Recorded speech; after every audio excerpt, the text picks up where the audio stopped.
to infinity and beyond! This is me. This is how I win. Were you rushing or were you dragging? Answer!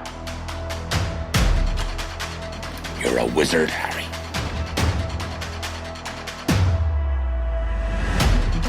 Say what again? Say what again? I dare you. No. I am your father. Hasta la vista, baby. Are you not entertained? Are you not entertained? And here we go.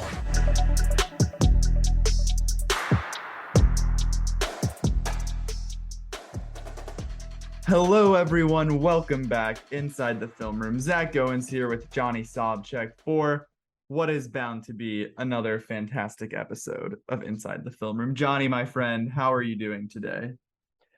I'm doing well, Zach. It's been a fun couple of weeks. Been lots of news, lots of good stuff to watch and catch up on, and we got more than enough to talk about. So I won't delay.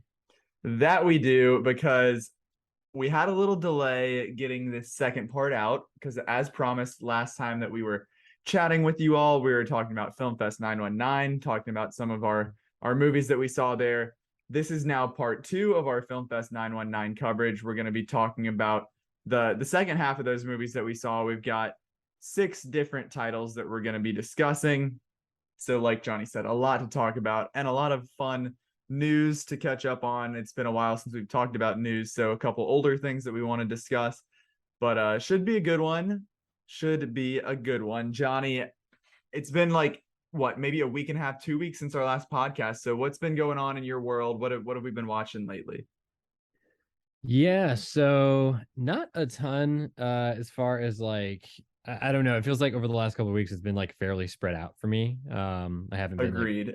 It hasn't been a crash course like Film Fest 919 was to that extent. But there's been some fun stuff pre-Halloween or the run up to that. Of course, I was trying to fit in some more spooky items. I watched with my buddy. He wanted to show me a couple older films, and we watched the original Dawn of the Dead, which was quite good.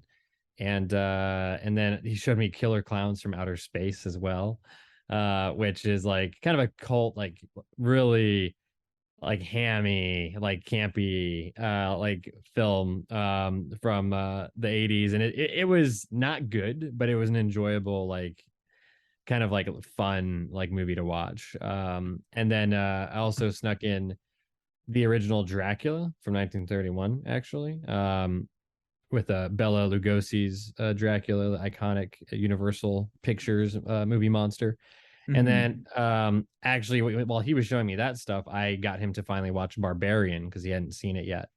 I love seeing Barbarian all over Twitter now that it's on HBO Max. It seems like a whole lot, like a much larger audience is finding it, and exactly. It's been fun to see sort of the memes come out of it. Yeah, the memes. Yeah, it's been definitely more vocal and like bigger presence online. So that's been fun, and he was a big fan of it. He liked it a lot. So I was glad. It's always fun to watch, like especially a movie like that that's just so like topsy-turvy and like wild. Like it's always fun to see people's reactions. So I was glad to see that. And then speaking of reactions, like showing stuff to people, my brother and his wife had not ever seen The Shining, like beginning to end, like all the way through, and like didn't really like know all the context, like the actual story. They just knew like bits and pieces. So once I figured that out, it was a couple days before Halloween. I had them sit down, and I broke out the 4K, which I actually hadn't watched yet since I got it. So we watched that together. It was my first time seeing it in a few years, and I just forgot. Like, I mean, I didn't forget necessarily, but it's just so great to like go back and watch classic movies that you love and just be reminded of like why you love them or like how great they are. So that was a lot of fun. They really enjoyed it and were like pretty impressed, and I really like the 4K as well. So if you're a fan of that movie, or if you have 4K and are looking for something to get, the Shining definitely holds up. And then also, as far as newer movies, I did get to see Tar with Cate Blanchett, Todd Field's film, and then also Triangle of Sadness. So Triangle of Sadness won the Palme d'Or at Cannes earlier this year, and then Tar won an award at Venice where it premiered for best actor, best female actor for Cate Blanchett. So I liked Tar much more than Triangle of Sadness, although I did like Triangle of Sadness a decent amount. Definitely not like I wouldn't have said like, oh, this is the best film from Cannes Film Festival, or like that this is like it's something that should be raking up like Oscar nominations or anything like that.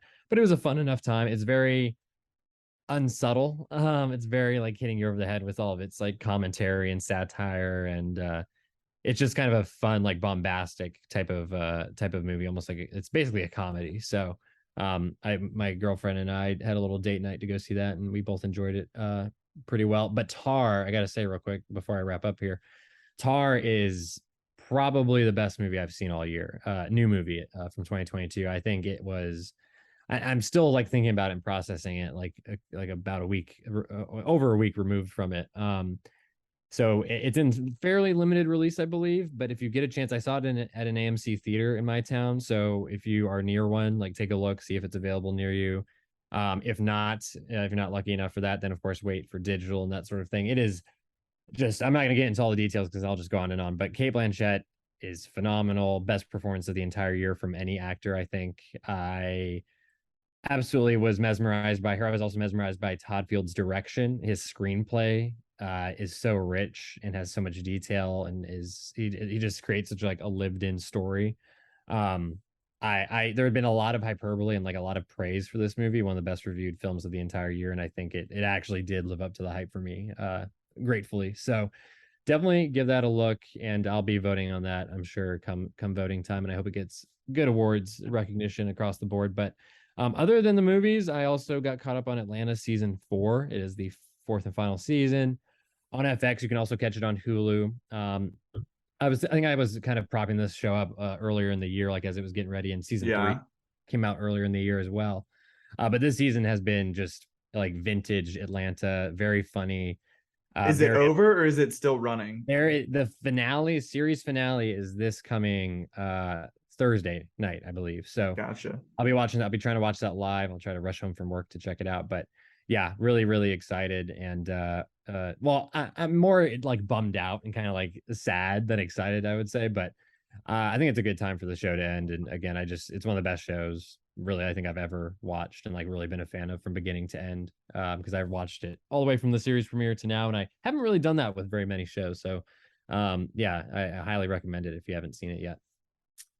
I know we talked about it before. I watched the first season and then just never continued with it, but I remember liking what I saw. So that's definitely one that I would like to get back to at some point or another.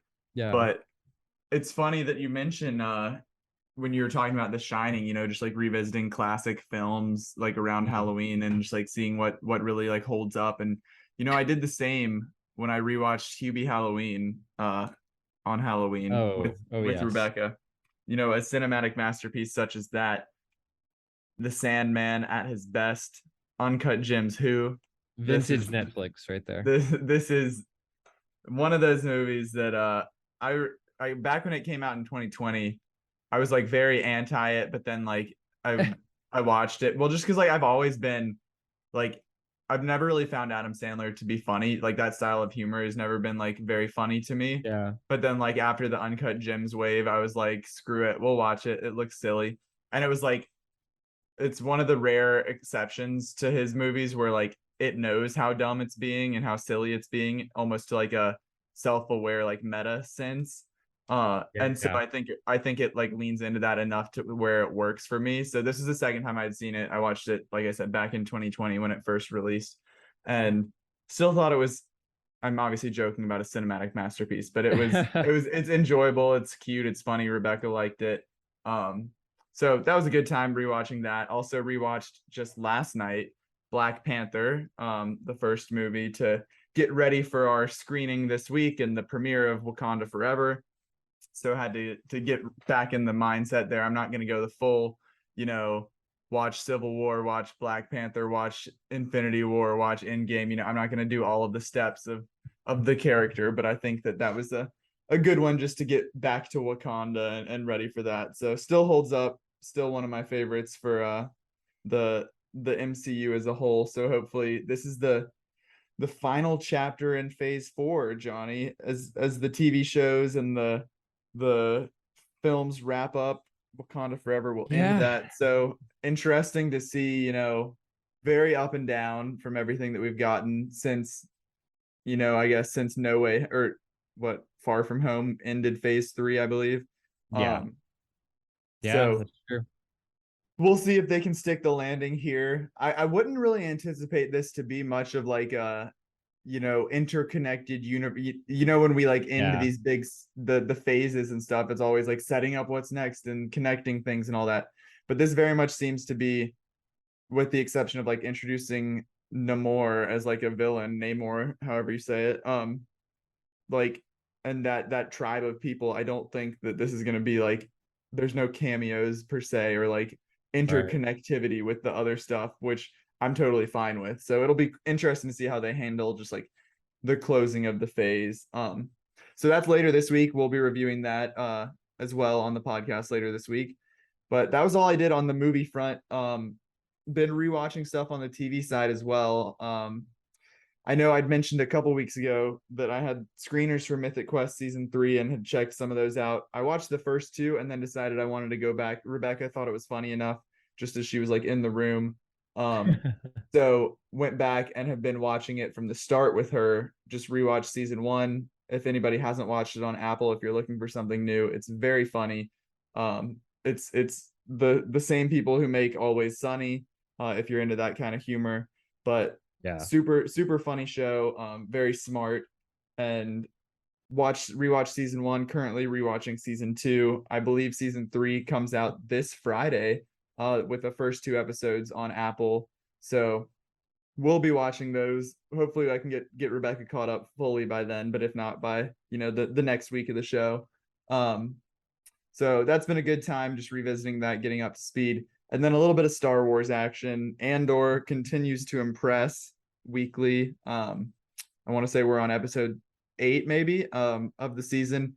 I'm not quite as high on it as Jake is. Yeah. Good friend of the pod. He's always out here saying that it is the best TV show on air, better than House of the Dragon, all this, all that.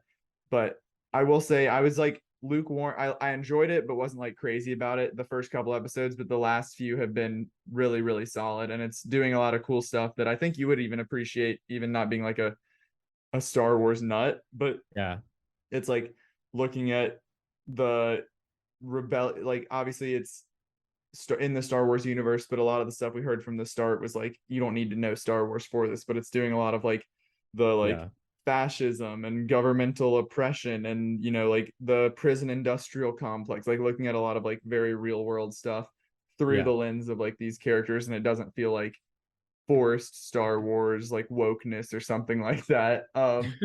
So that's been very good. And on the other side of the Star Wars front, Tales of the Jedi came out last week, I believe. I think it was October 26th, so maybe a week and a half ago at this point. But that was a 6-episode short series, or animated shorts, which I found was really, really solid. I thought it was one of my favorite things that Star Wars has done in the like Disney era. I know I haven't completely watched the Clone Wars series, the animated series, but this was super cool. They had 6 episodes, 6 shorts, 3 of them focusing on Ahsoka, her character, and then 3 on Count Dooku. So very cool. It's just kind of like these little tales that fill in the gaps, provide context. There was a lot of cool stuff of like, this is one where you do want to know Star Wars to watch it, because it is like a lot of supplementary information. We've seen Count Dooku being the Sith and have heard about him being a former Jedi that went rogue, and this kind of like informs you on what it was that led him down this path. And it's never anything that's like too like beating you over the head or too in your face, but instead it kind of like just sets the stage and shows you what could have influenced him. And I liked his episodes a whole lot more than Ahsoka's, because again, I haven't seen the full Clone Wars series to be that connected with the character. But I thought this was just a really cool format. It ranged from like, I think the shortest was like 10 minutes and the longest was maybe like 17. And they were really effective storytelling. I think it could be something that they could revisit in like an anthology series. I could totally see them like doing like a Mace Windu with like Samuel L. Jackson, or like a I don't know, really picking like any characters, or even, I know this is Tales of the Jedi, but if they did like Tales of the Sith or something like that, like just adding in, kind of filling in little gaps here. And it was like, I don't know, I feel like when you say like filling in the gaps, that it can be taken either way, of like Yeah. oversharing information and like you don't need everything to be known, or like doing what I felt this did, of like providing good context and insight, like stuff that people would enjoy knowing. It didn't feel like it was like overwhelming or just like spoon feeding you stuff because you can't infer things on your own. So I liked it, thought it was very good. There's a review of that on the website if you want to check it out for more context, more details there. But that's what I was watching this past week on TV and film. So Johnny, let's get into some news. Kick us off. What's the biggest news of the week? Oh man, I guess it depends who you ask, Zach. But one, I think for a lot of people, especially people looking forward to new movies that are coming out in the nearer future, not so much projects that are down the line. Avatar had probably the biggest footprint, biggest presence online this week, and for very good reason. I would say I think we're in agreement here, thankfully. And we were both fresh coming out of our IMAX 3D revisit in just last couple months. So. But the new first full trailer from Avatar: The Way of Water was released on Wednesday, and man, this definitely gave us more to look at. It's a longer trailer, more elaborate trailer than the teaser we got a few months back, Right. Which was really before even summer started. I think that was back in May, which is wild to think about now. But with less than a 2 months and about a month and a half until this movie comes out, I think it was due, and it was worth the wait. I mean, I am so excited. I'm more excited somehow than I already was, and this is probably my second most anticipated movie the rest of the year, maybe. I'm just blown away. I don't know. My expectations were so high, and James Cameron still found a way to exceed them as far as like the way this movie looks and like the vibes I'm getting from some of the characters and like the relationships, maybe elements of the story. We know it's going to be a longer movie. The rumor, kind of what's been circulating, is that it's just over 3 hours. I thought that was confirmed. 3 hours Yeah, and 8 minutes, something like that. yeah. I think the Hollywood Reporter, some other people were saying that, yeah, the plan is as of right now, like it's going to be around that time. But who knows? James Cameron could always, make slight edits towards the end. But I think this thing is pretty much locked in. And I'm just ready. I tweeted this, because some people, of course, are going to complain when they hear a movie's long. They're like, oh my gosh, like movies do not need to be that long. We need an intermission. We need to blah blah blah. I mean, I totally don't mind that. Like, yes, I understand intermission would be nice. Yes, we all want to use our bathroom break and that sort of thing, not hurt ourselves trying to stay in the movie theater. But I said, I with how long we've had to wait for a sequel and all the time and dedication, everything that was put into making this movie, I'm glad that we're going to be able to actually just sit and kind of be transported for a full, like, solid 3 hours, essentially, rather than having something that's, on the shorter side could be always nice. But I think it's something this epic, this big, high profile. I definitely don't mind it. And we've already seen that happen a couple times this year. You mentioned earlier Wakanda Forever, second longest MCU movie of all time behind Endgame, which was 3 hours long. We had the Batman that was just around 3 hours long earlier this year as well, which is still my number one movie of the year, or at least my favorite movie. So yeah, I'm all about this. And this, again, talking about the effects, this actual trailer, the music was excellent. I thought it was just cut together very well. The action looked amazing, the camera movements and those sorts of things, which I wasn't even really expecting or like hoping to get in the trailer. But I think those were some of the high points for me. What about you?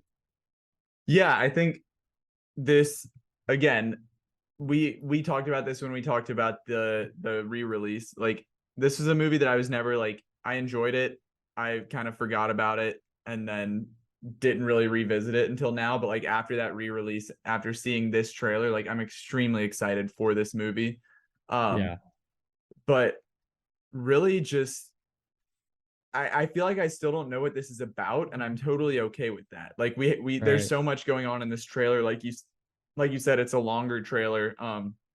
We see, like different tribes. We see like family, like the Jake Sully and his family. We see like the the avatars that we are used to, the Navi that we're used to. We see what looks like humans coming back and fighting again, trying to reclaim Pandora. So it's just a whole lot going on here. Showed me everything I needed to see. Like, I'm not concerned that I don't know a plot. I'm totally fine with that going in. But first and foremost, it just like looked fantastic. It again, we talked about it with the first one. Like, it's an experience. I feel like watching these movies, like seeing them on the big screen in IMAX, wherever you watch it. But there was one shot in particular, like you said, a ton of beautiful shots in this trailer. It's like Jake Sully comes up out of the water, and it seems like there's like something on fire or something. But that shot really stuck with me. It was just a very quick one, but it just looked so real, and I'm like, obviously, this is all digital, not a real Navi person. But no, very excited. I think I would say this, like, of the remaining 2 months of the year, I'd say this is probably number one on my list for what I'm looking forward to most. Yeah, absolutely. I couldn't agree more. It's not that far off now. I mean, it's Wakanda Forever, and then really Avatar is like, as far as like big tentpole movies, I would say, like blockbusters, I think are concerned. So yeah, I'm really, and actually with Black Panther right around the corner in this coming week, I'm hoping that we should be seeing this trailer, which whatever format you go to see Black Panther in, Dolby and IMAX and that sort of thing. So that's always fun. Oh yeah, would love to see this on the big screen. I had to watch it multiple times on the laptop, but big screen would be fantastic. Moving on to some other news that is maybe less exciting for fans of cinema. But the Russo brothers have come out and said the upcoming live action Hercules film will be inspired by TikTok, which, what does this even mean? Their supplementary quote, audiences today have been trained by TikTok, right? What is their expectation of what that musical looks like and feels like?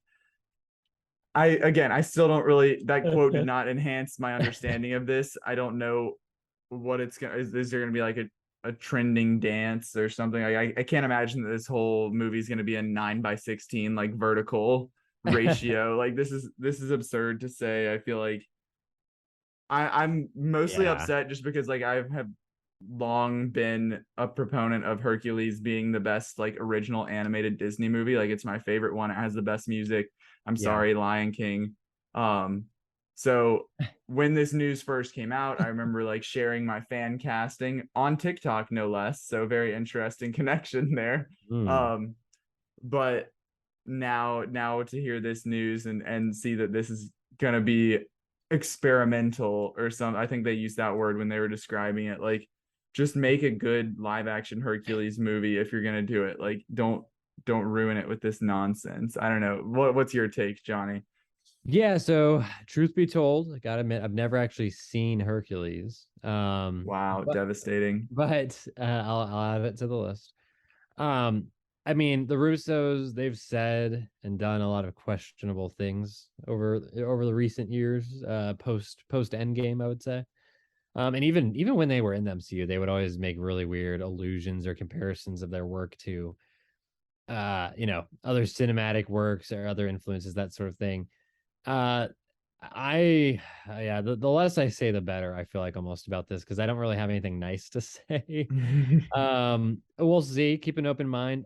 To their credit, and I don't want to be advocate for the Devils here, but did they ever actually say this movie is going to be inspired by TikTok, or did they just say this quote and then they've like made a headline out of it? Like, reading the quote, as you said, I don't really know what they mean, or like what to take from that.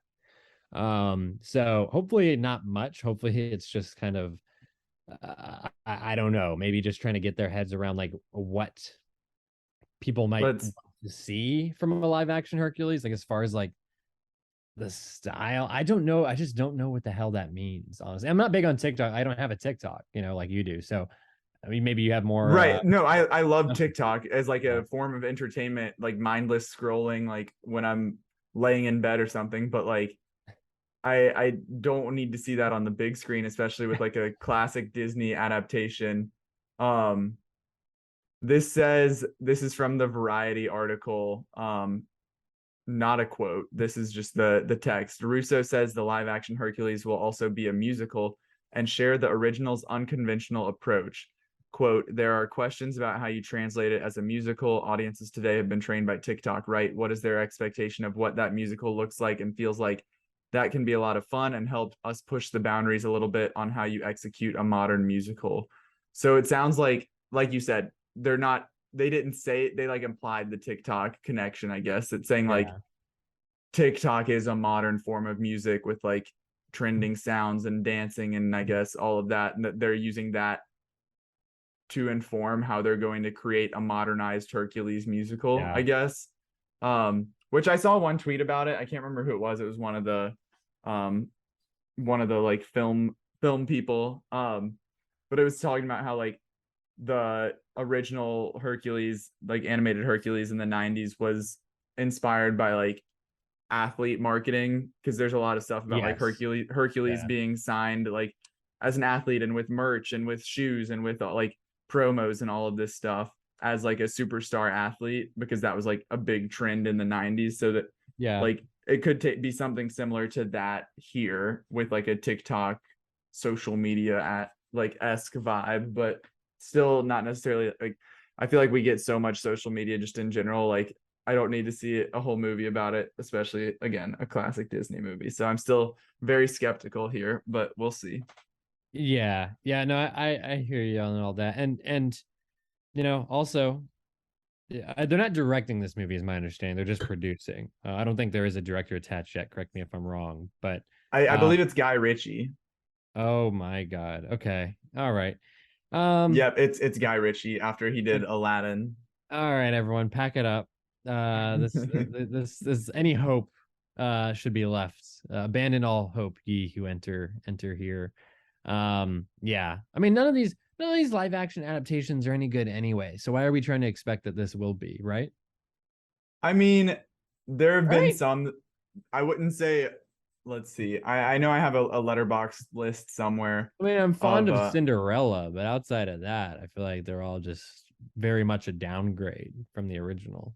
I liked the Cruella one, which was again not necessarily a An like adaptation, an really. adaptation, more of like a new Reimagined. an inspiration, a reimagining. Let's see, where's my letterbox list? Disney animation ranked? Got No, that's the Lion King. opposite. Yuck. Beauty and the Beast. Okay, live action Disney remakes. Jungle Book was good. Um, Mary Poppins Returns, I guess I guess that counts. I put it on this list. Aladdin, Beauty and the Beast, Lion King, Mulan, Dumbo. That's my ranking of 8. So Wow.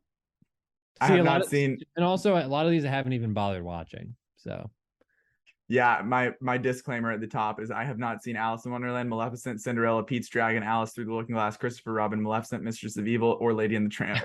So again, a lot of those I have not seen. wow. But yeah, I don't know. I guess I'm just holding out hope because it is my favorite of the animated movies, but we'll see. Yeah. Well, well, Zach, let's talk about something that we actually are excited about and are Let's do optimistic it. about. And that's swinging back over. We're talking about the Russo brothers. They're of course well known for Marvel. Let's go back to the DC side of things. And one of the upcoming projects, really right around the corner, and I'm not really sure if there's anything else that's really in production or going into production, other than Joker 2, for example, as a movie. But this soon, and that's DC's The Penguin, which is going to be the HBO Max original, that is set to start filming early next year, 2023. Colin Farrell, of course, is going to be coming back after appearing as being introduced as the Penguin, Oswald Cobblepot, in the Batman earlier this year. And we have new casting. We have the female lead, and I think you're pretty excited about this. I think you like her even more than I do. Or more familiar with her, but Christine Milioti, she is Yes. going to be playing Sophia Falcone. That is going to be the daughter of Falcone from the film that John Turturro played, the now deceased crime boss.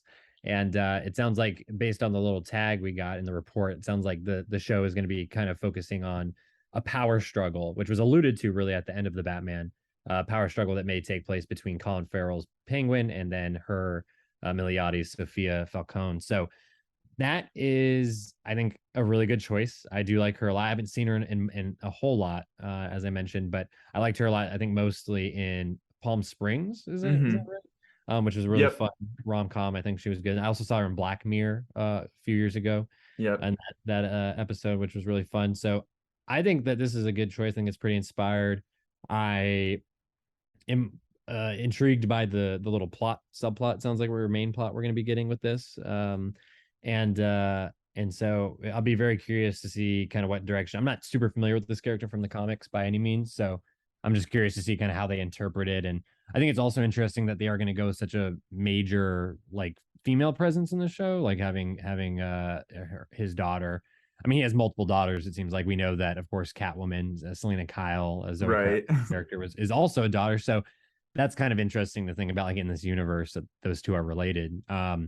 So although we don't anticipate Selena Kyle, of course, appearing in this, I think it's just gonna be interesting to see. And we know the showrunner for the Penguin, whose name escapes me at the moment, and she's one of the main writers. She is also um gonna be coming in and kind of having her own perspective and like side of things, as well as writing the Penguin for the most part, it seems like. And I'm sure we'll get more information about the creatives involved down the line. But I think this is an interesting choice. It's going to be a while before we see any of this, I imagine, of course. But I think that's just a really fun kind of development there. And I'm sure we'll be getting other casting news in the coming weeks and months. Yeah, I'm like you said, very excited about this. I do not know much about the character. I've done a little bit of reading, seeing that like the what I guess based on like what what the expectation is with Milioti now is like Mm-hmm. very different from how the character is portrayed in the comics. Um, don't really know a ton of details there, Yeah. but I do like Kristen Milioti a lot. Like you said, she was in Palm Springs, was fantastic there. Obviously, that's probably more of like a lighthearted approach than what we're gonna get in the Penguin. But she's been fantastic in Black Mirror, the USS Callister episode that you Yes. referenced. That's obviously more dark. She was also in a fantastic standalone episode of Mythic Quest that I was just talking about earlier. She plays the mother in How I Met Your Mother. Spoiler alert, sorry. But we're like 9 years past that, something like that.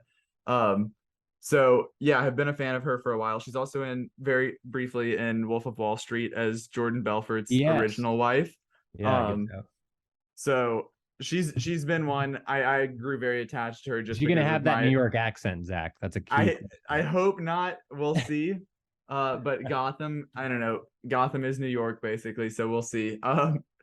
But no, I'm excited. I have full faith in her. Just being again, don't know much about the character or what to expect, but faith in her just being a talented actress who can take this on. And I think that'll be, like you said, cool to see this direction because I thought this was very much just going to be all about the Penguin. So to see the power struggle unfold, I think that'll be very fun. But speaking of Batman, DC Comics, all that, huge rumblings over there. This happened a couple weeks ago, maybe a week ago at this point. But like I said, we're playing catch up here with the news. Johnny talked to me about James Gunn. Yeah, this is massive. It kind of came out of nowhere, honestly. I mean, we knew that they were in search and that there had been some rumblings and developments, but James Gunn and Peter Safran taking over DC, like the development whole production basically of DC shows and films, animated and otherwise, Co-CEOs. co-CEOs, co-chairs of the newly established, which we haven't gotten like a formal logo yet from what I can recall. We haven't gotten any sort of new animation for the movies, anything like that. No social media pages. I'm sure that's all going to come down the line, but DC Studios is what's going to formally be called. And the DC universe is back in action. It seems like James Gunn, from the details that we were kind of providing, what they've talked about online on social media and whatnot, he's going to be running the creative side of things, really going to be getting like a handle on all of the characters, the storylines, tone, that sort of thing.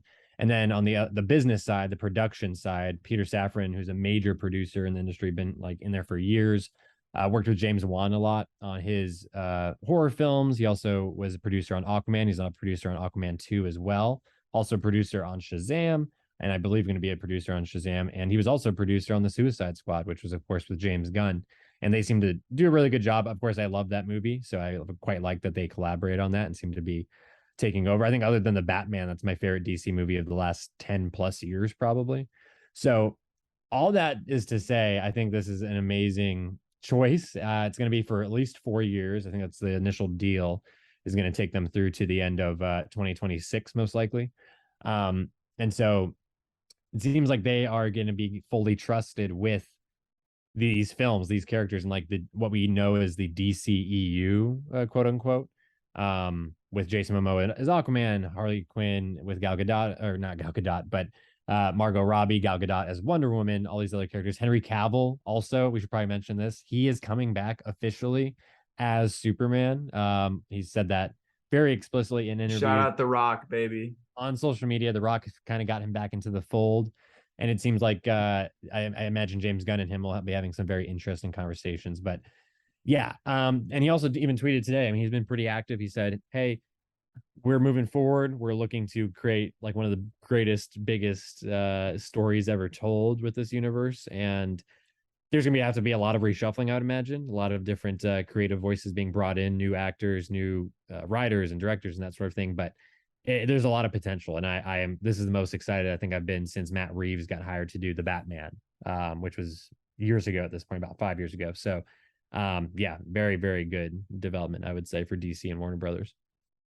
Yeah, I mean, I feel like Warner Brothers is still, like, as a whole, very up in the air as far as new leadership and everything goes with Zaslav. Like, I know we didn't put this on the news docket this week, but you know, there were reports coming out that Warner Brothers wants to make more Harry Potter movies. They want to make more Lord of the Rings movies. Kind of just like a bunch of this stuff has been very questionable, but this is not questionable. This has been the biggest news, the biggest reason to have confidence in DC and faith that we're going to have someone in charge who hopefully they just let it kind of be like a Kevin Feige situation where they just let James Gunn have his sandbox and go play in it, cut him the check and let him go do whatever he wants with it, because he has not missed yet in Marvel or in DC. So I'm excited for this. I hope we get a whole lot more of the, Peacemaker was obviously way back at the start of this year, but was an absolute hit. We both loved it. To see more stuff like that. I know he posted today the tweet that you were referencing, talking about like building out the interconnectivity. That's been something that Marvel obviously has been very good at, and DC has been lacking with different shows and universes and timelines and whatnot. But I think that if they can, weave in some of the storylines from shows to movies and all of that this is the guy who can figure out how to make that happen. So I'm super excited about it. I don't think there's any reason not to be excited about it. Sorry for Guardians of the Galaxy fans or for people who wanted more James Gunn and Marvel, but DC's got him locked up for the foreseeable future, it seems. I guess we do still have the Guardians special and the Guardians 3 movie, but as far as projects that have not been started yet, don't anticipate from him on the Marvel front for a while. Yeah, so he'll wrap that up. Kevin Feige comments on that recently. He was like, yeah, he's been reminded that he very much still has work to do at Marvel, but he is going to be fully DC, fully Warner Brothers exclusive after the release of Guardians in May, and then it's going to be full steam ahead. He will be, I imagine, and I mentioned this before this news even came out, like a week or two prior, but it was reported and rumored that he would be working and most likely, and a lot of people assume this because of Peacemaker being such a success. Peacemaker season 2 is probably going to be his next move for writing and directing, I would imagine.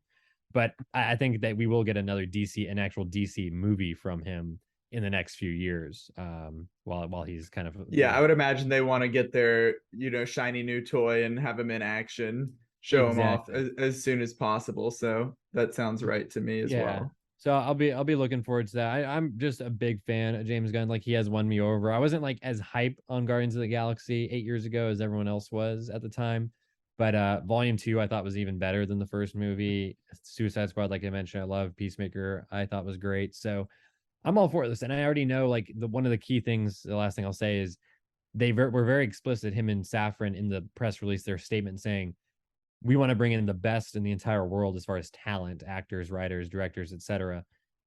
And we want them to have their own unique voices in whatever they choose to do with DC.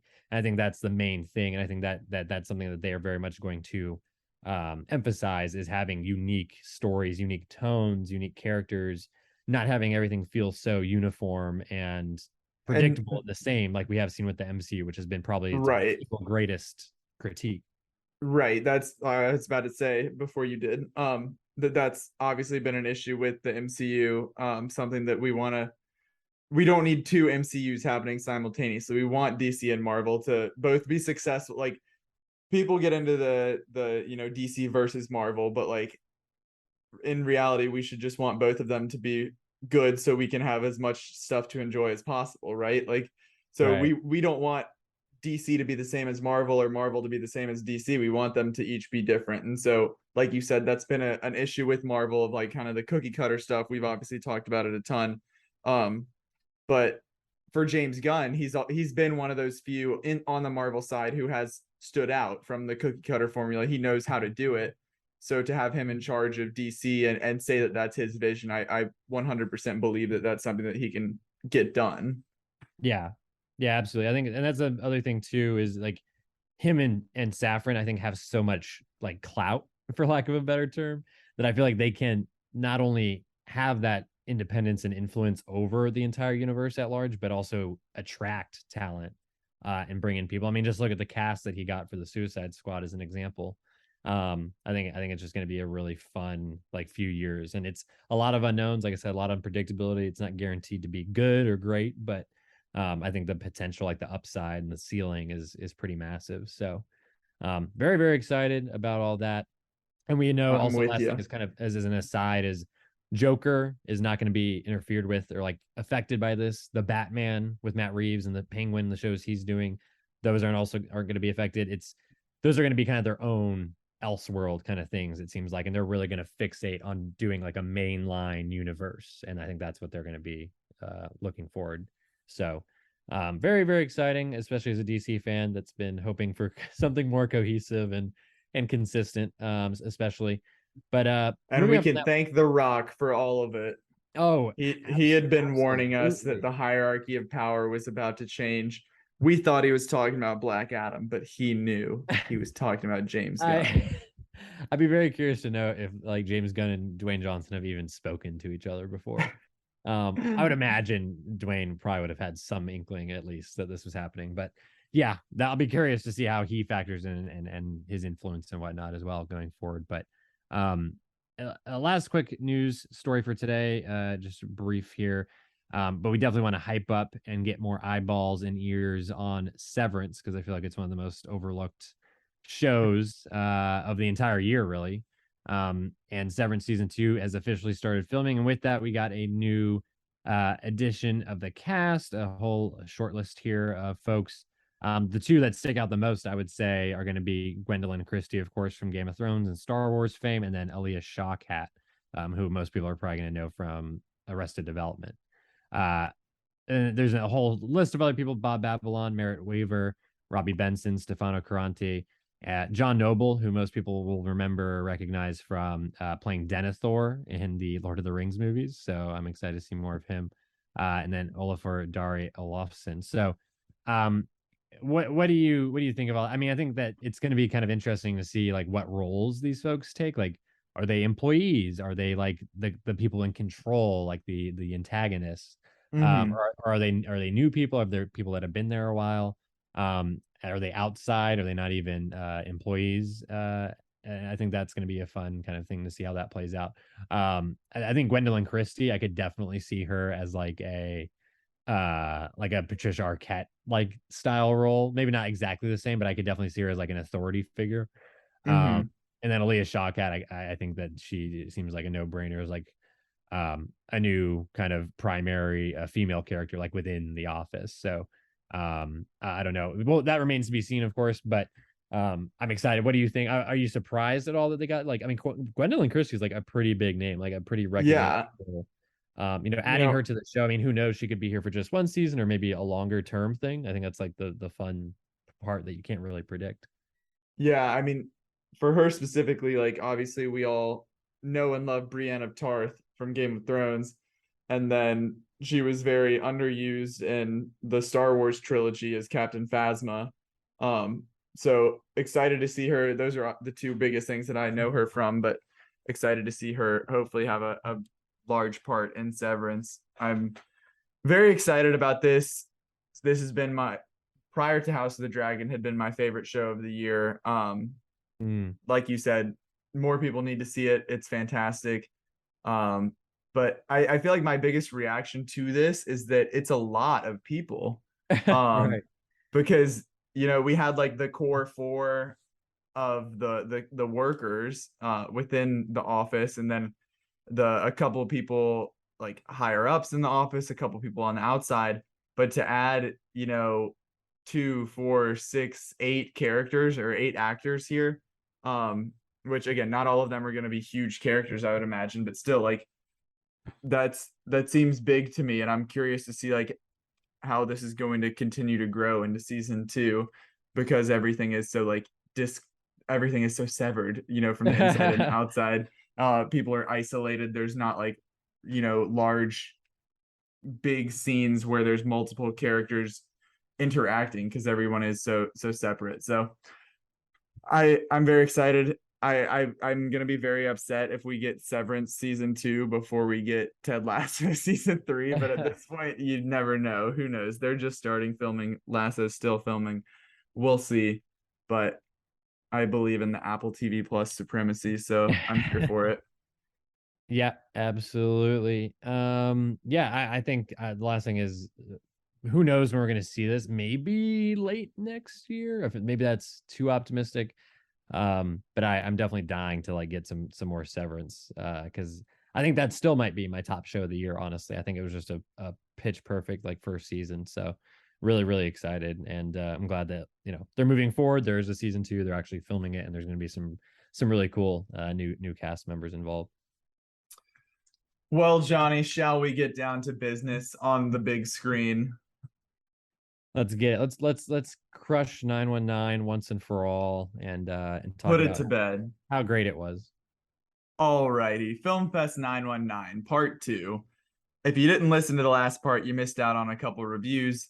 We previously have talked about Devotion, Close, Women Talking, and The Inspection, 4 movies that we saw at Film Fest 919 back in October in Chapel Hill, North Carolina. Today, we will be discussing the remainder of the movies that we saw. We're going to talk about The Banshees of Inisherin, Saint Omer, Bardo, She Said, White Noise, and Glass Onion. Some of these Johnny saw, some of them I saw, some of them we both saw. So we'll go back and forth between everything. Going to spend a few minutes breaking down each of the movies, giving our thoughts, asking questions.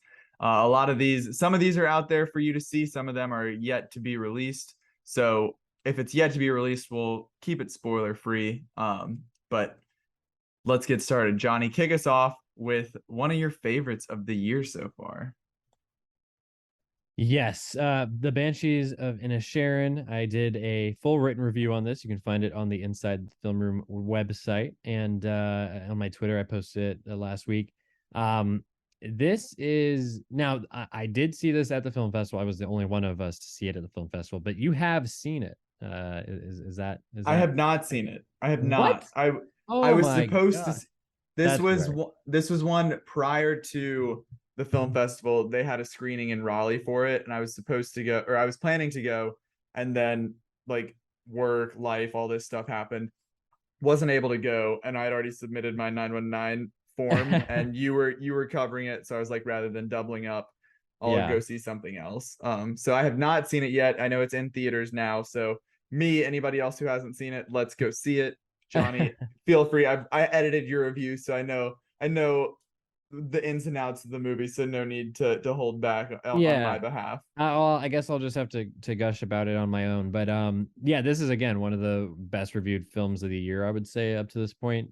Lots of awards buzz. Colin Farrell got the Volpe Cup Best Actor at Venice Film Festival. It also got Best Screenplay at Venice, and so I had very high expectations, and I would say it, uh, by and large met those expectations. I really really liked it. I would say I liked it just as much, but probably even more, I think, in a lot of ways than Three Billboards, which was his last film. And it's just it's again, I think it's a great movie to go into with like knowing less. But I think as far as like the very simple plot that you see in the trailers and everything, it is quite that simple. Like it is Colin Farrell's character is told by his friend, his pal, down at the pub and everything on this small island in Ireland, off the coast of Ireland, that he doesn't want to be friends with him anymore. And that's Brendan Gleeson's character. And really the movie just turns into like this almost like philosophical kind of battle between these two as Colin Farrell's character really tries to just figure out, well, why is he saying this? Why does he feel this way? What should I do? How should I react to it? And then also like his position and how he's changing and how it affects his relationships with not only Brendan Gleeson's character, but also his sister, Siobhan, who's played by Carrie Condon. She's excellent in the movie. She's one of my favorite supporting performances of the year. And then also as far as performances, while I'm at it, Barry Keoghan is so good. I tweeted about him right after I saw it, basically, and just said like I can't stop thinking about this performance. I think he's just so hilarious and sad and moving and warm, and I think it doesn't have a ton of screen time. Barry Keoghan doesn't have a ton of screen time, but his character definitely leaves a huge impact. And I feel like a lot of people I've seen say online that after the movie, like they are thinking about his character the most and kind of his part in the story and what he kind of almost like symbolizes in some ways. But also, in addition to the amazing performances, which are all like some of the best of the year, the writing very strong as well. Again, I think McDonough, I mentioned this in my review, Mark McDonough going kind of back to his roots in some way and going back across the ocean to Ireland and kind of speaking to his own cultural kind of touchstones, I think it was a big asset for him. And I think that it really stands out. But really the kind of icing on top of all this is the kind of like the way it's crafted. I think that it's probably his best looking movie ever. I think it's just a really beautiful, very warm, a lot of times image, and the compositions, the kind of the way the camera drifts around certain landscapes and certain things, but also the way it can be locked down and capture the vistas and whatnot. I think they did a really good job kind of picking and choosing their shots there. And also the score by Carter Burwell is also very very charismatic. It almost has like a fairy tale quality to it, which I think works extremely well, and fits the tone. It's just a very it's not too long and it's not too complicated. Like it's just a very well crafted, well oiled kind of machine of cinema. And I'm looking forward to rewatching it. I'm looking forward to see kind of what other elements I pull out of it, and also getting to see it with other folks, because I did see it at basically a sold out showing, but I didn't see it with any of my like family or like friends and whatnot, so I didn't get to like really chat too much about it after. But I yeah, definitely give it a thumbs up. Check it out now if you can. If it's in theaters anywhere near you, be on the lookout for it, as it hopefully it expands somewhat. And then of course going into next year, it'll be having tons of awards buzz. I'm sure they'll be maybe putting it back in theaters, or it'll be on physical media, digital release, and that sort of thing. So yeah, big fan of it. If it weren't for another movie that we're going to be getting to a little bit later here, it'd probably be my top film of the festival that I saw. But yeah, I just really had a good time with it. Well, that what you just said here, what you wrote online, definitely made me feel like I missed out. I was sad reading it, or sad reading and editing your review. I know I need to get out to a theater and check this out, because if it's living up to the hype based on what you're saying, I know I'll be a big fan of it as well, or I expect I will be. But because there is that movie that you mentioned that we do differ on quite a bit. We'll get to that. But what's the score out of 5? I if you want to spoil it for people who don't read online. Yeah, so I think it's a very strong 4 out of 5. Could go up potentially on repeat viewing, just to see like how I feel like after the first kind of washing over of it. But yeah, I think it's a great movie. Definitely one of the top 5 or 10 of the year for me so far. Well, flipping over to me and one that I saw by myself, Saint Omer. It's a French film. I believe it is the French nominated movie for the Oscars this year. But not one that I loved, unfortunately, which is very Oh, sad because backstory here. 919, like I'm not a huge like foreign film viewer in general. And like yeah. part of that is like just I don't necessarily seek them out. And part of that is also like opportunity, especially to like see them in theaters. But 919 has been um a great resource for that. You know, like looking back, The Worst Person in the World saw that at 919. Petite Maman was one of my favorites last year, saw that at 919. Portrait of a Lady on Fire, Parasite, those were both at 919.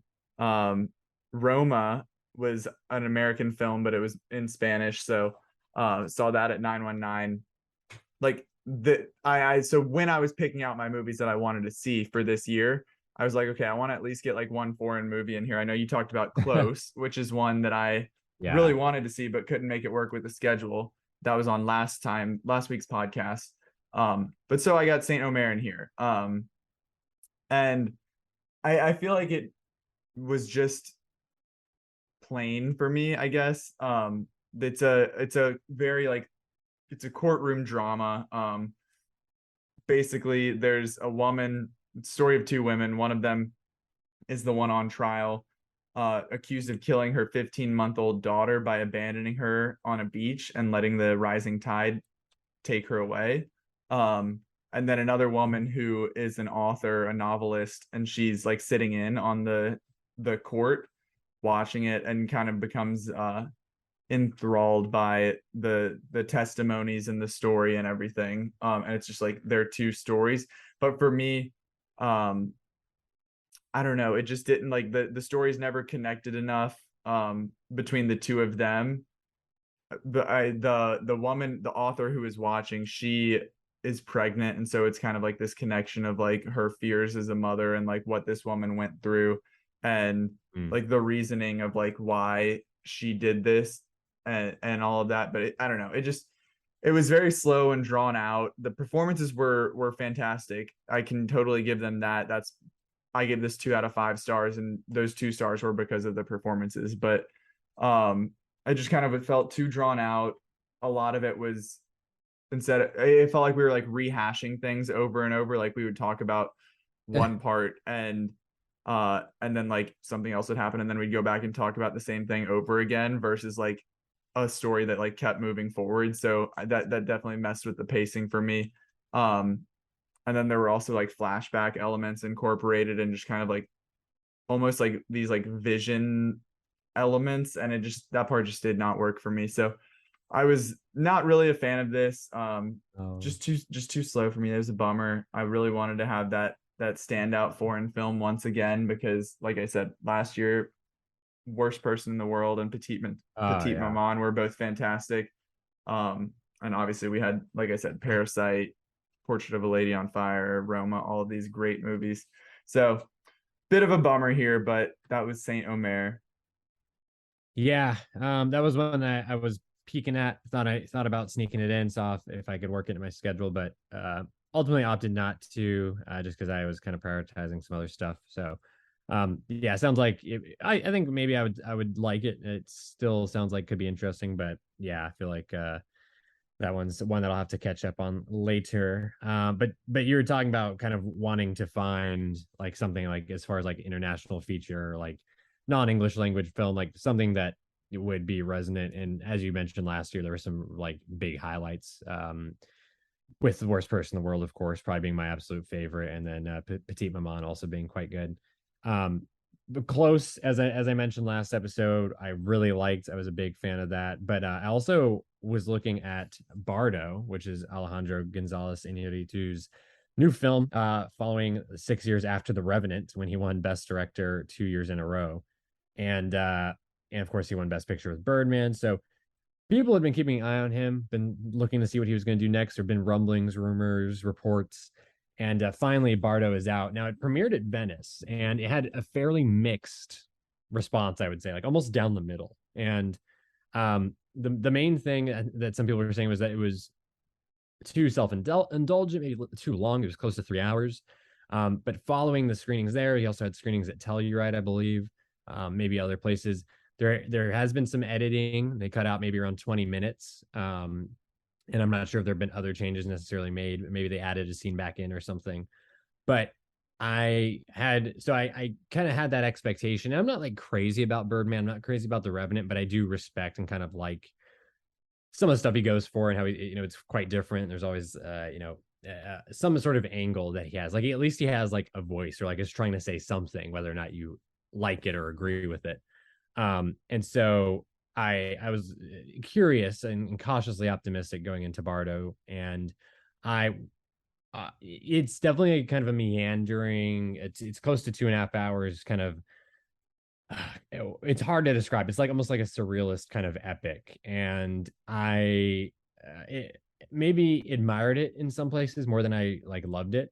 But I think overall I did like it, and I thought that it was good, and it definitely has something different than almost anything else you'll see this year, narratively speaking, and just the way the style of the writing and the editing and the cinematography is absolutely gorgeous. I think it's gonna be hard to not see it making my top 5 at the very least come the end of the year.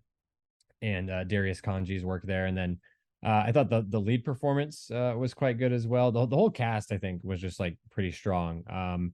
But overall, it's kind of hard to describe again without this movie's not coming out for a little while, but generally speaking, I would say it's fair that it's almost like a semi autobiographical kind of story about Inarritu and how he has, he originated, he's native of Mexico. And then of course, over the last 20 years, he's had some major success like globally and in the US, and he's worked in Hollywood. And so this movie was kind of him, I think, reckoning with that. And also as he's getting older and he has a family and these sorts of things, he's just trying to like revisit and kind of recollect and look back on, his life and like his identity. And it's really interesting. And like, again, he just has like a voice, and whether you like it or not, there are some things that are over the top, as far as like just whether it's lines of dialogue or just like certain story points or like the way that certain things are illustrated. Your mileage may vary, but I think overall it might not be a movie I'm going to rush back to watch, or that I'm really going to be looking forward to on Netflix. But I think that it was something that definitely left me thinking, and like left me with something like unique compared to pretty much anything else at the festival, certainly, but like just I've seen this year in general. And it's, like I mentioned, it's beautiful. So getting the opportunity to see it in a theater on the big screen with full sound and everything was a great opportunity. And so I'm glad that if I was gonna see it, I got to see it in like that venue. So that was really fun. But yeah, this one would be Zach. We definitely have like our own kind of tastes and preferences and that sort of thing. And this is a movie where I feel like you would walk out and you'd be like, I don't know how I felt about that, but I am self-aware enough to agree with that, because I remember I think it was between Saint Omer and Bardo that were at the same time, and I was like trying to decide which one. I was texting you about it, and I watched the trailer for Bardo, and I was like, yeah, I don't think this is my jam. I think I'm gonna go pick the other one. So to get that to have that thought, and then to have the validation from you that probably is the case, I'm like, okay, even though I didn't love Saint Omer, I'm like, at least I made a choice that had more potential than what this would have been. But moving up right along to one that I did love quite a bit. She Said. This was a showing. It was a very packed showing. Was a super good movie here. She Said. This is about the New York Times reporters who broke the news on the Harvey Weinstein Me Too, like all of the Me Too movement started that, broke the news on like Harvey Weinstein and his horrible crimes in Hollywood, just like the culture of abuse. So disclaimer, I put this on my Letterboxd review as well. Spotlight was my favorite movie for like 5 years after it came out. I feel like as a journalism major, someone who was a reporter for a bit, like this kind of movie just like works so well for me. Um, and She Said definitely did. I think that this was my favorite of the festival here. I Wow. gave it 4 out of 5 stars. Um, but just a whole lot to like here for me. I know the performances as a whole, Carey Mulligan and Zoe Kazan, they play the two lead reporters here, and they're both fantastic. Really strong performances. Obviously, with a story like this, there's a ton of super heavy subject matter. Um, so they did this movie as a whole did a great job of covering the subject matter sensitively and not like exploiting anything, but also, and it also didn't feel like gratuitous and like self-praising of like, because obviously this is a movie made in Hollywood about like bad, like horrible things in Hollywood. So it didn't feel like I'm trying to like Bombshell a couple years back, the Fox News movie that was Yes. about like Rupert Murdoch. Like that was very much like oh, look at what we like, this was bad and we fixed it kind of thing. Like this was very handled the subject matter well with care and compassion and felt real and like honest. It wasn't trying to like make it like they solved the problem or like everything was all good and dandy now, but instead um did all of that while still being like a very compelling movie. And the performances, like I was saying, Carey Mulligan, Zoe Kazan, they're the leads here in a really strong ensemble. They've got a ton of different women that they're speaking to, different characters. They're the whole staff at the New York Times. But very, very strong work there. I feel like the reason this is I'm very, very high on this, and the reason that it's a 4 out of 5 instead of just a straight up 5 out of 5, like structurally, there wasn't anything revolutionary as far as, like a drama, especially a journalism drama where it's, Yeah. you catch wind of a story, you're chasing it down, you're getting rejected by sources, you're finally get the breakthrough, you have a setback, you figure out how to do it, like all of the like required plot points basically. So it still followed that blueprint essentially. So didn't revolutionize anything there, reinvent anything. And it was a bit overlong. Sections could be tightened up a little bit, but like I said, because of Carey Mulligan and Zoe Kazan and their really strong performances, very charismatic, magnetic energy, I didn't necessarily mind some of the parts that I thought could be tightened, because I did think those characters were so compelling, and it wasn't like I wanted to get out of there. So Yeah. really enjoyed this one. Thought it was a lot of fun. This comes out, I believe, the 23rd, sometime later this month. So more people will get to see it. But I feel like when we left, at least from our little squad that we were hanging out with, there were mixed reviews. Some I'm looking now at the people I follow on Letterboxd. Some 4 stars, some 2 stars. So kind of Yeah. all over the place. But again, 4 stars for me. I don't know if you have interest in seeing this or thoughts on it or anything, but Yeah.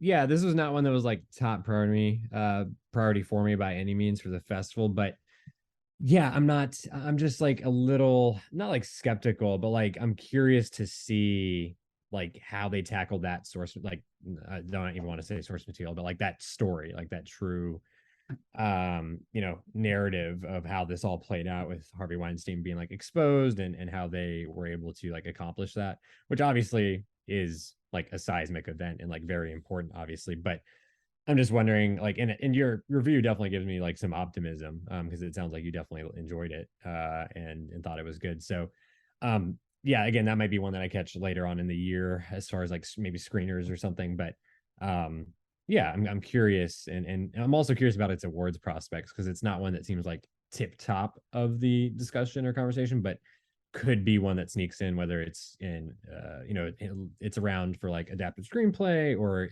the performances that you've been highlighting, or even best picture potentially. I mean, who knows? But yeah, definitely gonna be curious to see if that one is in coming weeks as more and more people see it, if that how it gets elevated perhaps. As far as a movie that I did see, and Let's and do it. absolutely loved, and you absolutely did not. We're almost like complete opposite ends of the spectrum here, at least as far as our ratings and kind of general discussion. I'm curious to hear a little bit more like insight. This is a movie, Noah Baumbach's White Noise, that is probably gonna be a little strange to try and talk about or like navigate all the ins and outs. Even as someone that loved it, it's I feel like it's hard to describe why I loved it.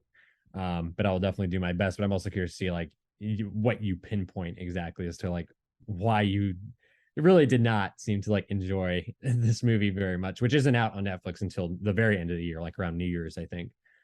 So it's a ways away, unfortunately, but I'm definitely like very excited to see it again and can't wait. And I tweeted when I was praising it so much on Twitter, I said I can't wait. I really hope we get like a Criterion out of this, which fingers crossed we will, because we did get Marriage Story on Criterion, and then also like Noah Baumbach seems to like get all of his movies on there. So I think this is it's a beautiful movie for one, but I think it's just a very fun movie that hopefully will find like a fan base, because it's very strange, and I'm not sure like Netflix spent a ton of money on it, probably like $100 million or something.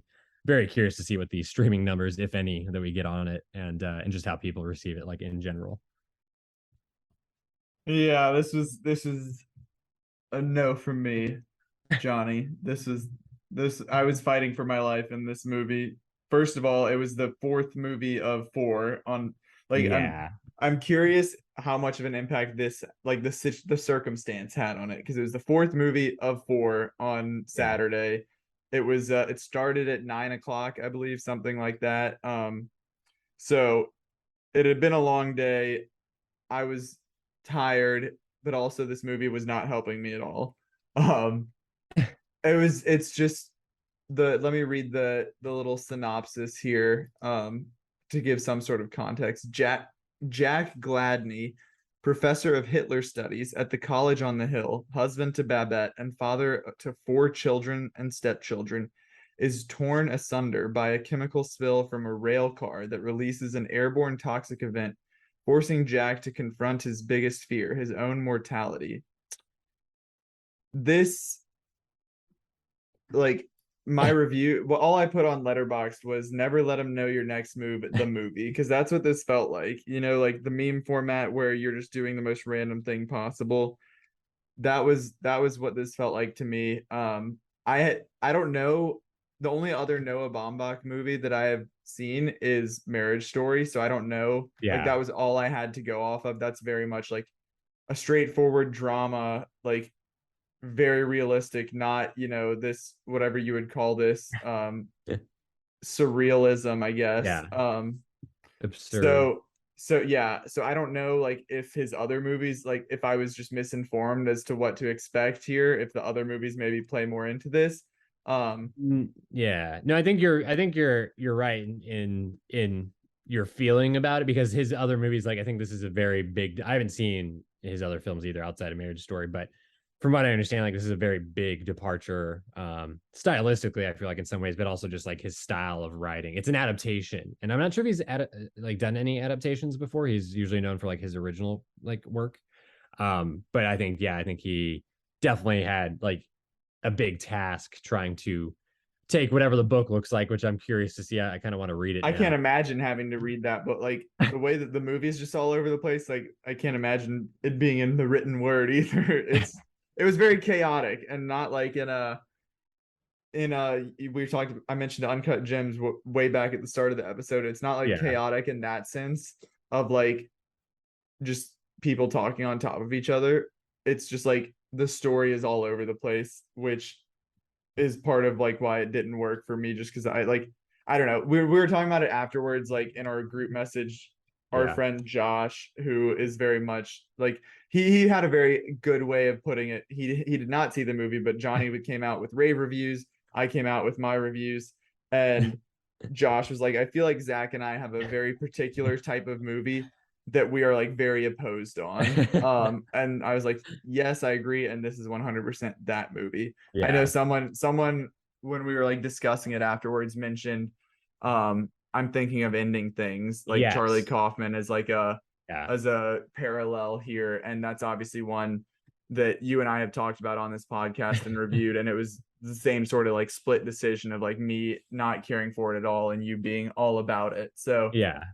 I've resigned myself to just being like, there is this certain type of movie that is not for me, and I know that. So this falls into that category. It's, I would say it plot wise, I feel like it's a little bit more straightforward than I'm thinking of ending things. Like it's definitely Kaufman-esque, I would say, for anyone that's like familiar with Charlie Kaufman's work, but because it's very absurdist, it's very satirical, like obviously, and it's just it's like darker humor, like darker kind of comic sense to it, but also still working like in like dramatic modes, especially like speaking to the performances, for example, like Adam Driver. I said this on Twitter, I think this might be my favorite performance I've ever seen from him, and I haven't seen him in a ton. I've really come around to him more like in the last few years. Of course, Marriage Story I loved him in, which I think would probably be my other like favorite of his. But I thought he was exceptional. I think he everyone in this movie has to nail, because of the tone, the way it's written, the way it's directed, which is very strange as we've gotten to. They have to nail like that certain mode of like delivery and like affect and like all that stuff. And I feel like they just crushed it, and like we're so uniform, like with Noah Baumbach's vision. I think it is one of the best directed movies of the year, I feel like. And his writing, I thought he must have done an exceptional job, again from my perspective, like bringing this to life. And it's been my favorite of the festival, certainly, and I think also just of the year, it's in my top 5 or so. It's just it's beautiful. Like I said, it has a very interesting like look to it, color wise, and the way it's shot. Danny Elfman's score, the music, I think is really great as well. And the costumes, the production design, the sets, I think are all, I feel like you can definitely see where all the money went with this movie. Whether you think that Netflix made a wise investment or not is definitely up to the individual. But I feel like for me, it stood out as far as the like production design and the costumes and the hair and makeup. Like everyone looks like very 80s, but they also look almost just the way the movie's colored and the way it, like I said, it's shot. It's very almost like otherworldly at times. Like it's very bright as far as like the colors. Like the colors are very saturated, and there is kind of like a green hue over certain elements. There's also like almost a like with the airborne toxic event that we mentioned, there's almost like a like visually there's almost like a Stranger Things like esque look to it. Like there's like it's bright red and like really dark like moody like blues and blacks like in the clouds and like other things like that. So I thought that was really interesting. And almost there are certain parts of the movie too that are like almost horror movie esque. Like I was kind of like freaked out and like a little scared during certain scenes. And so I thought that was well done, and it definitely makes her an interesting like mixture of tones and like story beats as well, because there are different very like different styles and almost like genres that are mashed together in this movie. And again, definitely not going to work for everyone. I can understand why, but for me, I just really, again, like similar to what I was saying with Bardo earlier, like there's just nothing else like it that at least I've seen this year. And there are definitely certain influences in there, as we've mentioned already, with Kaufman and whatnot. There's also I think what was it? They said like Super 8 or like a 10 Cloverfield Lane, like with as far as like the train crash, and like there's like that element of a disaster movie kind of side to it. Yeah. Which I think works. And again, there's like the dark humor that's like going throughout, like the satire. So definitely a lot to mull over. It's a longer movie too. I think it's close to like 2.5 hours. But I guess it's a testament. You had a long day, definitely longer than mine, and you were definitely a lot more like locked into the number of movies you saw. I only saw did I see two? I think I saw 2 movies that day. So, and I definitely wasn't like out there as long. So I got to come into it, even though it was later in the evening. It's a longer movie. Definitely a lot of like dialogue, and you got to kind of keep up with what's happening. I was totally locked in, and like we saw, I mentioned this on Twitter, like we saw it with like a sold out crowd essentially.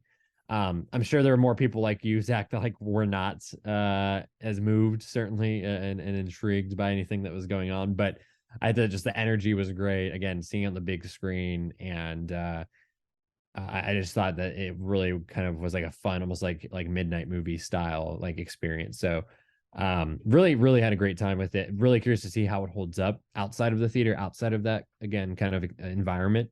But I suspect that my gave it a strong 4.5 out of 5 as far as the rating, and I suspect it could potentially even go up. I mean, I really, really liked it. So, again, don't want to give too much away, but I think everyone should try to give it a chance. At least get, halfway through, maybe like an hour in before you might tap out. But I think there is something interesting, a lot interesting actually going on. And I'll be doing a full written review. I do need to think it over more, and I am working on that now. So look out for that on the website as well. Johnny, when you see this movie not only as the 4th out of 4, but when you see it the same day as a movie as profound as Black Adam, it's hard for anything to compare. So I feel like that's where I really went wrong, was seeing something so You're right. so strong. Yeah. Yeah, definitely. Enough of that Black Adam talk. We'll move on. But final movie here of the festival, closing night, which I will say I was very curious. I don't remember if they had done this in years past. They announced the audience favorite movie before the closing night movie. So what if people had gone in and voted on Glass Onion afterwards? Right. I was very, very confused by that. But Glass Onion, Rian Johnson's follow-up to Knives Out, the sequel, Benoit Blanc is back. Oh yeah. This movie, Johnny did not get to see it. I did. Which is probably a good thing, because Johnny's not too crazy about old Rian Johnson. I did.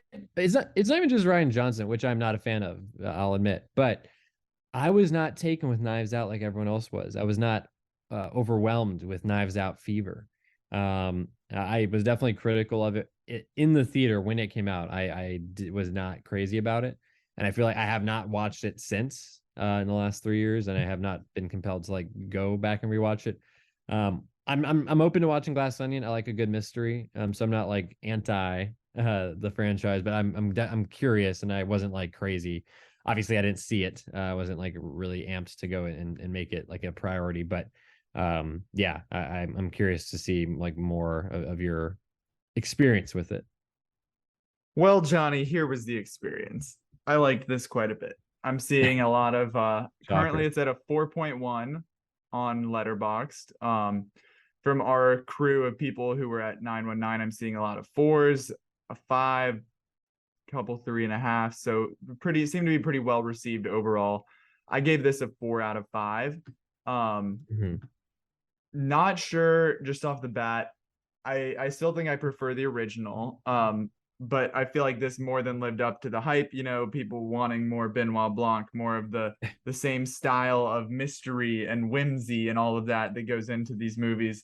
I think it totally nailed that. I know there was a lot of hoopla about I almost called him James Bond, about Daniel Craig, when he could not get the dialect right. He could not get the accent back after doing it for the first movie. Like, he came back to do this, he had to work with like a dialect coach to reharness that. But none of that came across on screen. Like, he slipped back into the role perfectly.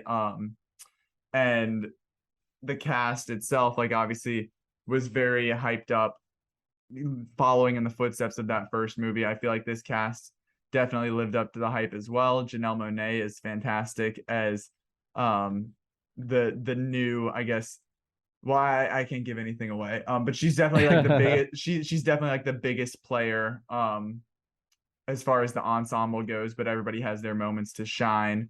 But really, really fun stuff. I feel like even, I know a lot of people's criticism of the first one is that, like, oh, you can, like, it's claims to be a twist, but it's not really a twist. Because, like, yeah, you're gonna think that Chris Evans does it, and like he ends up being the bad guy. But to me, like, with the first movie, it was very much like, okay, like, it diverts the like big reveal at the end by revealing it in the middle and then still having a ton play out. That's what works about the first one for me. Similar here, of like, not necessarily that same style, but like there are bits and pieces, clues and stuff. Like, I caught one clue earlier in the movie, and I was like, this is something that I noticed, and I kept in my mind as I was watching it. But even if you do like pick up on things, here and there are so many different layers to this onion, if you will, that there's still plenty of surprises and twists and turns. So no issues there. Thought it was super funny as well, channeled that same humor as the first one, not just with Daniel Craig, but with the whole ensemble cast as well. Yeah. I will say, don't get your hopes up. Ethan Hawke is in it for like 2 seconds. So that's a bummer. Because I had honestly forgotten that he was even like a part of the cast. And Yeah. then he comes on for his scene and then does it and then leaves, and that's it. So that was a bummer. But overall, no issues, no complaints with anything here. Solid 4 out of 5 for me. A lot of fun. Definitely looking forward to rewatching this one. I know it's in theaters around Thanksgiving time for a week, and then we'll be on Netflix at Christmas. So I know probably going to be seeing this. I don't know if I'll see it in theaters again, but definitely we'll want to have my family check this out, watch it, catch up on all of the little Easter eggs and mystery, the clues throughout, see if I can find any new layers to it. But I had a lot of fun with this one. I need to rewatch the first one just to cement it that one was Yeah. better than this, but definitely a worthy follow-up here. Yeah, it's interesting. I mean, that pretty much aligns with everything I've kind of heard or seen to this point. Again, not one of my more anticipated movies of the year by any stretch, just because of my feelings about the first one. Not crazy about it. But again, I like a good mystery. I will probably end up giving it a chance, especially if it's just on Netflix. I can check it out casually over the holidays or something with my family or a girlfriend or whatnot.